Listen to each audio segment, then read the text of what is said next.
So today we got our Artism show. This is episode 5. And we got a new guest today. He's representing the Valley. His name is Ethanrays. Yeah. And we're gonna flip the camera over and we're gonna get this started. All right, let's go.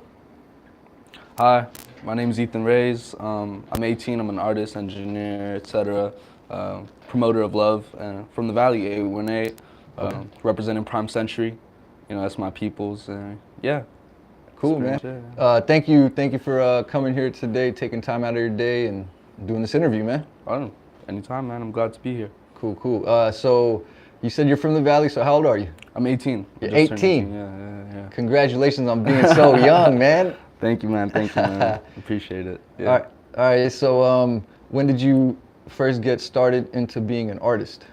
Well, I've always been a creative child, as most artists are. And I developed my love for music. I developed my love for music through rock and roll. My dad introduced it to me when I was like 6 years old. I was listening to a lot of Led Zeppelin, playing a little bit of guitar. And then my dad showed me Late Registration. And that just, Kanye West, that album just sparked a whole world for me. So, yeah, I've been pretty much going strong since I was 7 years old. Started really getting serious into it though, recording-wise, about 4 years ago. And, okay. Yeah.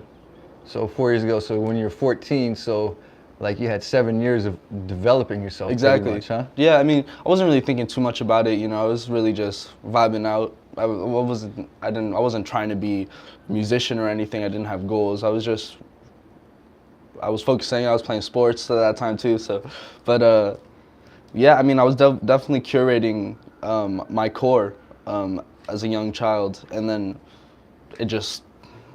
I feel like I exploded when I was like 14, and I was able to express my own reality through that bass. That's dope, man. I don't think I've met too many people that are 18 years old and they have such a long history of developing themselves as an artist, such as you. Thank you, man. That's impressive, really, to tell you the truth. So what was it about Late Registration that just triggered your brain or your mind, body, and soul? The production was crazy. Roses. That song is definitely one of my favorite songs of all time. Just the sentimental value that it has to Kanye West. Yeah. I mean, he lost his grandmother, and that's what the song is about. And I've lost family members. I was just able to relate as a young child specifically to such an impactful moment in my life. And I felt connected to him. Late Registration, the entire project, in my opinion, is my favorite project of his. Yeah. And the production, I mean, just the jazz and the jazz influence in it. I felt like he inserted jazz into his production with hip hop, unlike anybody else. It was very exciting. Rather than more of a laid-back usage of the style and genre, Yeah, that's a very good observation. I would agree with that observation. Like he makes the jazz samples, and the jazz feel in their up tempo, 100%. And usually jazz is like laid-back, smooth type of stuff. Exactly. So yeah, man, that's what's up. So when you started recording, did you just start out writing lyrics, freestyling? How'd you do that? The way I started rapping and making music, it was all from we were doing rap battles in the school bathrooms freshman year in 8th grade. And what's the high school? Lila. I went to a French school. I went to a French school because I'm half French. My mom's French, so she wanted me to keep going. Yeah. But yeah, so we would be freestyling, rap battling in the bathrooms and in middle school, early high school, and I just get clowned on. For real?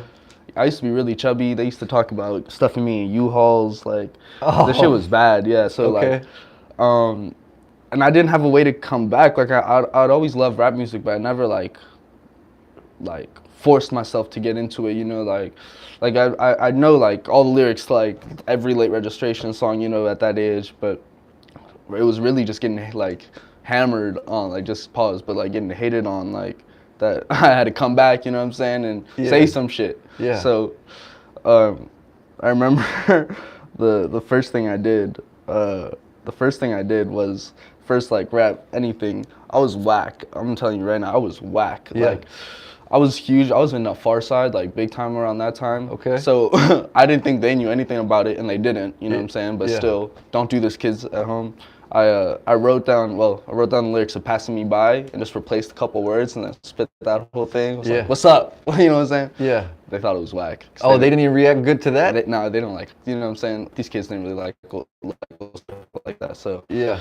But you know, just I kept on going. You know, I didn't care if it was whack. You know, I liked it even if it wasn't my shit. Like I just kept on going, and perseverance is definitely like key as an artist. You know, trusting yourself. So I kept on writing. From there, I kept on writing for like years. Mm-hmm. And then I bought my first mic at a pawn shop. Okay. Because like I was super intimidated by the whole recording process. Always tried with like I had this SM58 dynamic mic, you know. Yeah. And that shit was not doing anything for me. So I went to a pawn shop, bought this Blue Spark for $60. It was a good price. Shit was worth like $200. And I had this like live Behringer thing that had phantom power on it. Yeah. And from there, it worked. I held my microphone for 6 months, you know, while recording. Yeah. And would build up, you know, like now I'm very grateful. Like, I mean, I feel like I've built a studio that's allowed me to have a sound that I'm comfortable with at the moment. Mm-hmm. But I'm always trying to build, you know. So it all starts somewhere. It's just trusting yourself is definitely key in the artistic process. Yeah, we appreciate you sharing that story of yours, how people was trying to clown you. Because most artists wouldn't share that type of thing. Yeah, got to, man. Got to feel the lows to understand the highs. Yeah, because you know that actually shows the people, whoever is going to watch this or watching right now, that okay, so it doesn't matter what other people think about what I'm doing. I should do it if I started doing it. Oh yeah, do it. Keep doing it. Never stop. Yeah, never stop. That's what I tell people. Seriously. Mm-hmm. And so, do you have other people recording now, or you still do it as a DIY thing? Well, I mean, if I go to like a studio, like a bigger studio or something, there's definitely gonna be an engineer there. Mm-hmm. To record me. But most of the time, I'm recording myself. I know exactly what I want and how I like it. So, I mean, it's so easy, just a couple clicks, and you can, you know what I'm saying, get to where you want. And I've been doing it for enough years where I feel like I'm confident in myself that I can, you know, achieve what I want and do what I want. Yeah. So yeah, most of the time, I'd say 65% of the time actually, I'm recording myself, mixing, mastering. I'm always mixing, mastering myself. Like even actually when I go to a studio, like I'll be doing it with the engineer, like telling them to, you know what I'm saying, specific things, whatever. But yeah, like I'm happy that I did it to myself too. Like YouTube is an amazing tool for all the kids like listening. Like I learned a lot on YouTube, and YouTube sparks a lot, you know. It's like you learn from YouTube, but then you learn on your own and like experiment. But YouTube is really like it's an amazing tool. Shout out to the educational services on YouTube. Seriously, the free ones. I mean, yo, Busy Work Beats. If you want to learn how to make beats, follow that account. Okay. You said Busy Work Beats. Busy Work Beats. That's all you have to know. Pensado Place. Yes. Pensado's Place. If you're an engineer, just watch all of them. That's all, you know what I'm saying? Like, and then there's a bunch of accounts. Just search what you want to search, you know what I'm saying? Yeah. And Google by itself, you know. If you wanted a cool delay plugin that you, like, before I knew what ping pong delay was, I'll search for that. I found it, and then I learned, you know? And that's the process. I feel you, man. That's what's up. So right now, where do you release your music? Do you put it on SoundCloud, iTunes, Spotify? So yeah, right now I have music on SoundCloud. Okay. But and I've had music on Apple Music before. Right now, though, I'm really working on creating a catalog of music to then drop on all the major streaming services.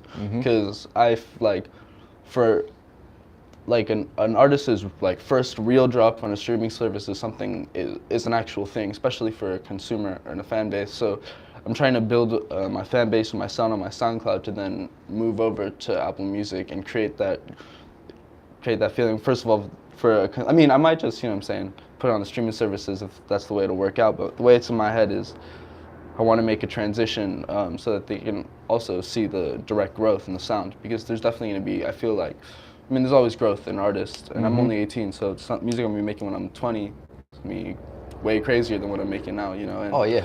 Believe that. Yeah. Streaming services are tough to figure out, you know. It's not only about accessibility. There's so much more to it, you know. And every little detail can affect the consumer and how he responds. Yeah, but I do like your concept of building a loyal, strong following on SoundCloud. Yeah. And then moving that what you created on SoundCloud, you get to use that as your market to promote your releases on the streaming services. Seriously. So that's pretty dope. You know, everyone has a different way of doing things in this industry, but I always like to hear people's ideas and what their vision is on how they're gonna get to the next level, because it's always gonna be different. For sure.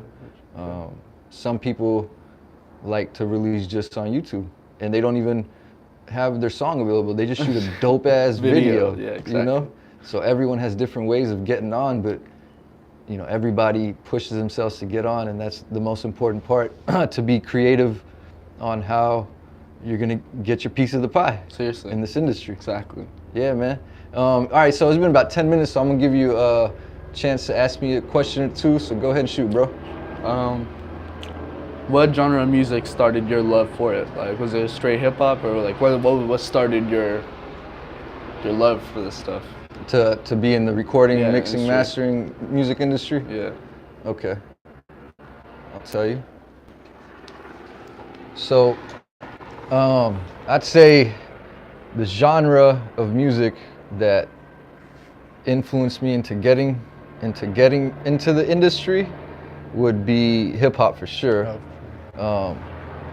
And it would be like my golden era of hip hop, which is, late 80s to 96, 97. Oh, for sure, yeah. Right, you know what I'm saying? I grew up on like Tupac, Biggie, Nas, Jay-Z. Right, for sure. Goats. Mobb Deep, real, yeah. And, the lyrics that they had back then, a lot of things were revealed in those lyrics, as in, you hear those lyrics, like, what is he talking about? And then you go do your own research if you're that interested, right? Exactly. So then you find out, like, oh man, he's talking about some deep shit. And then you start to realize that, during my young age, all those rappers that are older than me and I was listening to, you start to realize that these guys are very knowledgeable and very intelligent on what they're speaking on. It's kind of coded, so you got to decode it. Exactly. You know what I'm saying? 100%. But, this is my opinion. It might not be true. I don't know. But I just feel like a lot of the rappers that I looked up to and followed when I was younger, they were heavily influenced by teachings of the 5%ers. You know who the 5%ers are? 5%, is that the top 5%, like economic growth? Nah. It's like the 5%. It's like a branch of teachings of Islam. Oh, for sure. But it's more like spiritual teachings and how, we're all God body. Exactly. Yeah. And, whatever we put our mind to, we can create in this world. You know what I'm saying? So that type of energy came off in the music that they were making. Exactly. And, and I'm a son of an immigrant, so a lot of the things I know is from the music I listen to. You know what I'm saying? I know what you're saying. So it was almost like being raised in that culture, like most of us are, right? Yeah, exactly. So I was like, I want to be part of that. And then, someone turned me on to music. They're like, hey, you should start writing lyrics. And, I progressed from writing lyrics, trying to rap, making beats, recording myself. And then I found out my best position is to record, mix, and master other people. For sure. Because, I admire anybody that is better than me in something that I'm trying to do, but they're better. I'm like, oh, you're dope, man. I want to record you. Exactly. Forget me, I know what you're saying, yeah. Yeah, so, that hip hop is definitely my inspiration to be in the industry, because I'm I'm a rebel soul, or soul rebel, whatever you want to call it. I'm not really about the system. Exactly. I'm all about deregulating the system, putting knowledge, showing people how to fish instead of fishing for them. 100%. You get what I'm saying? 100%, seriously. Yeah, so hip hop definitely is the reason I'm into this. But reggae music is the reason why I think I have a very good ear for mixing and mastering. Oh, it allowed you to develop, like what's so particular about reggae music that allowed you to develop that specific ear for it? they use mostly live instruments, right? Mm-hmm. And then, you know, their bass guitar or their low end is also, you know, some type of live instrumentation. But, you know, the way they mix it, they make the low end hit real hard.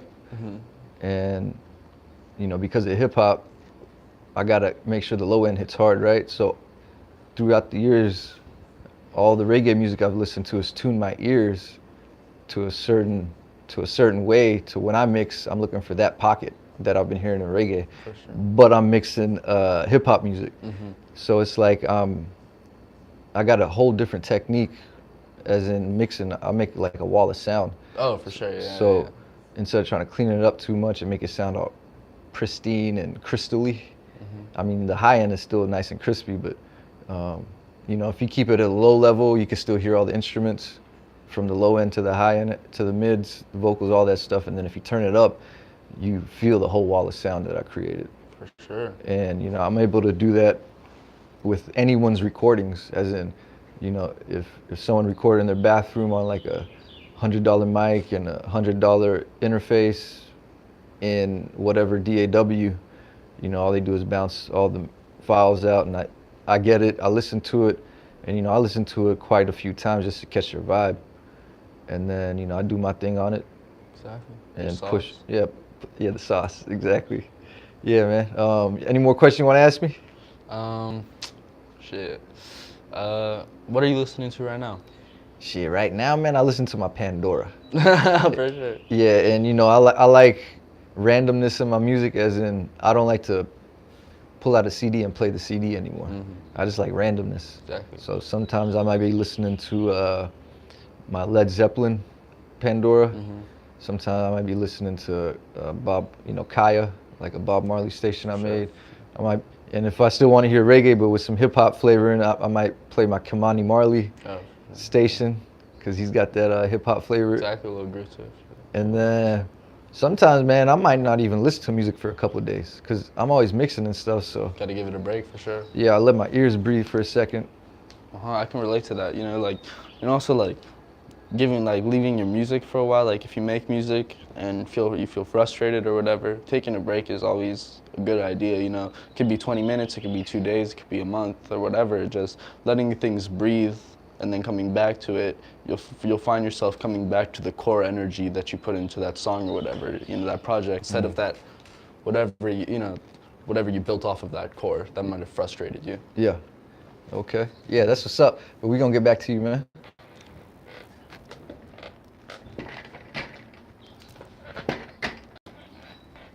All right. So let's show everybody where we're at right now. Beautiful Hollywood. Yeah. We in Hollywood, Southern California, nice and sunny. Yeah. Just, you know, whoever's watching, take a piece of that energy with you right now. So, have you ever had writer's block after you started writing? Oh my God, I've had writer's block. I've had bad writer's block. And writer's block is so great too, you know, because it allows you to live. But I've had writer's block for the worst was like 3 months. And it was just devastating. It was like junior year, and it was just, every time I would try to, you know, just put pen to paper, I just felt myself, I was like, what am I trying, I just couldn't figure out what I was trying to say, and I felt hopeless, you know. Mm-hmm. But honestly, again, just giving it some time, like breathing and not really, you know, caring. Like, music is a tough thing because you want to care so much about it, but at the same time you can't.